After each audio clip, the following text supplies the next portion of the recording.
សួរអំពូមីងបងប្អូនទាំងអស់គ្នាបាទនៅក្នុងវីដេអូនេះដែរខ្ញុំចង់បង្ហាញអំពូមីងបងប្អូនទាំងអស់គ្នាមកទស្សនាគំនូរតុក្កតានិងទេសភាពដែលមានព្រៃឈើផ្កានិងសត្វផ្សេងជាដើមហើយនៅក្នុងវីដេអូនេះខ្ញុំបាទអត់បានបង្ហាញពីរបៀបគូរគំនូរដូចជាវីដេអូមុនទេបាទគឺចង់បង្ហាញពីគំនូរដែលបានគូរជាស្រេចនៅក្នុងហាងលក់ចំណីអាហារមួយកន្លែងបាទសម្រាប់ហាងនេះដែរគាត់បានធ្វើចិត្តរួចរាល់ហើយក៏បានកំងគូររូបមកតាមជញ្ជាំងហាងដើម្បីជាភាពលម្អនិងជួយលើកសោភ័ណភាពហាងបានមួយកម្រិតផងដែរបាទបើសិនជាអំពូមីងបងប្អូនមានចំណាប់អារម្មណ៍ចង់កំងគូរតាមជញ្ជាំងហាងផ្សេងផ្ទះសំណាក់សន្តាគារ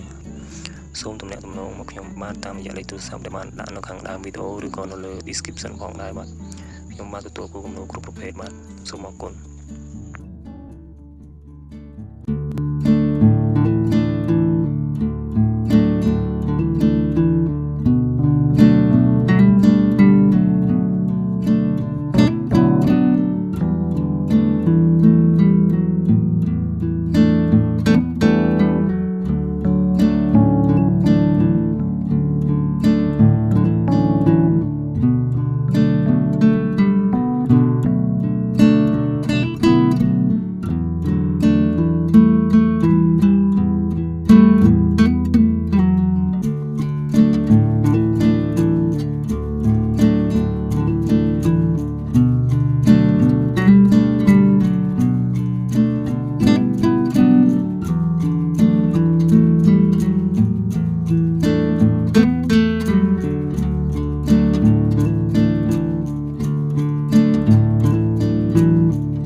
Thank you.